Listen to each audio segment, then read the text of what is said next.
কাজ চলবে না, ইচ্ছা চলবে আতিউল্লাহ ওয়া আতিউর রাসূল, আল্লাহর আনুগত্য করো, রাসূলের আনুগত্য করো।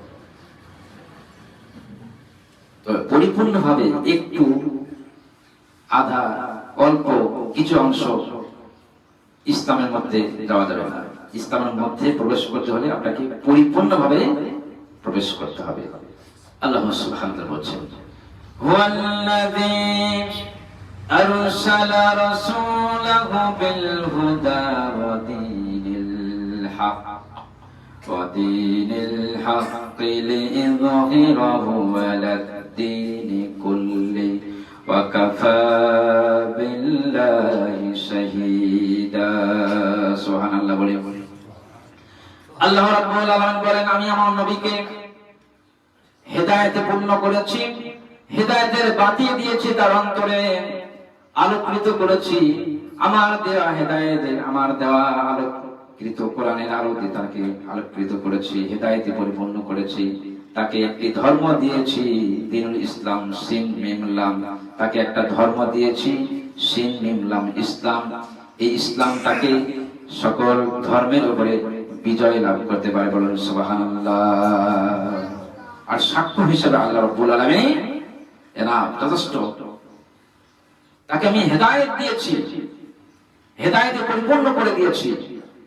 আলাম নাশরাহ লাকা সাদরাক, তার বক্ষকে প্রশস্ত করেছি, তার বোঝাকে আমি হালকা করেছি, তাকে অন্তরটাকে আমি হেদায়েতে পরিপূর্ণ করে দিয়েছি, এবং তাকে একটা ধর্ম দিয়েছি, ইন্নাদ-দীনা ইনদাল্লাহিল ইসলাম, ইসলাম দিয়েছি, যাতে সকল ধর্মের উপরে সে বিজয় লাভ করতে পারে। বলি আলহামদুলিল্লাহ।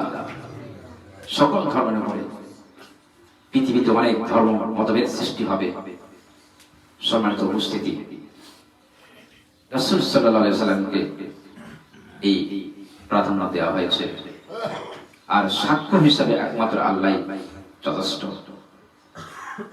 আল্লাহ রাব্বুল আলামিন বলেন সূরা হাসরের ৭ নম্বর আয়াতে, ওয়ামা আতাকুমুর রাসূলু ফাখুযুহু ওয়ামা নাহাকুম আনহু ফান্তাহুন ওয়াত্তাকুল্লাহা ইন্নাল্লাহা শাদীদুল ইকাব। সুবহানাল্লাহ বলি।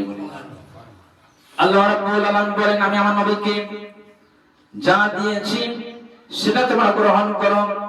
নবীজি বলেন, আমি তোমাদেরকে যা দিয়েছি সেটা তোমরা গ্রহণ করো, যা থেকে তোমাদেরকে নিষেধ করেছি সেটা বর্জন করো। যা তোমাকে দিয়েছি আল্লাহর পক্ষ থেকে, যা পেয়েছি এটা তোমরা অর্জন করো, যা তোমাদেরকে নিষেধ করেছি সেটা তোমরা বর্জন করো। অর্জনে আর বর্জনের পার্থক্য আমরা বুঝি না।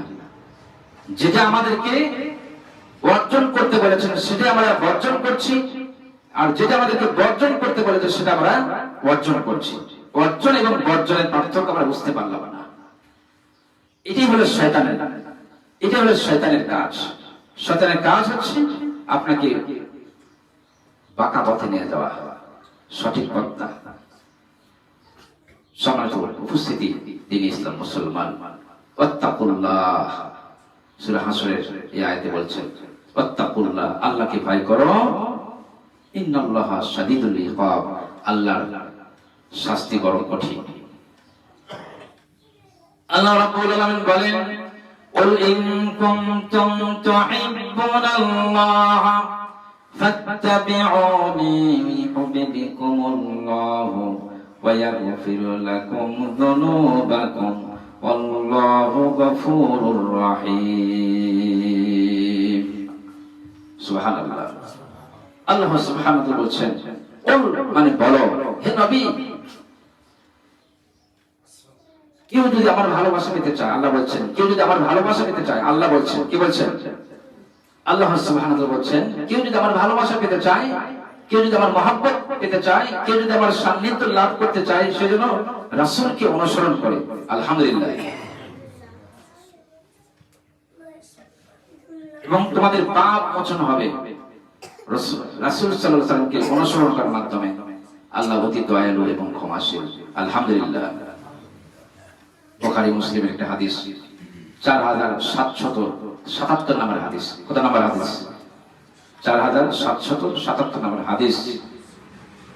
রাসূল সাল্লাল্লাহু আলাইহি ওয়াসাল্লাম আন আবি হুরায়রা قال রাসূলুল্লাহ সাল্লাল্লাহু আলাইহি ওয়াসাল্লাম, নবীজি সাহাবাদেরকে নিয়ে কোন এক জায়গায় বৈঠকে বসে আছেন।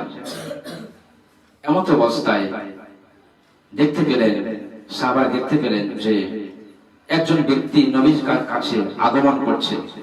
কি করছে? নবীর কাছে আগমন করতেছে এবং তার চুলগুলো কুচকুচে কালো, ধবধবে সাদা কাপড়, সুন্দর চেহারা, আবার ক্লান্তির ছাপ তার চেহারার মধ্যে নেই। ক্লান্তির ছাপ তার চেহারার মধ্যে নেই, আবার চেনাও যায় না।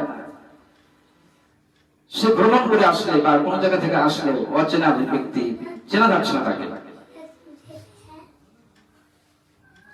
অচেনা ব্যক্তি নবীর দরবারে আসলেন, এসে বলেন আসসালামু আলাইকুম ইয়া রাসূলুল্লাহ।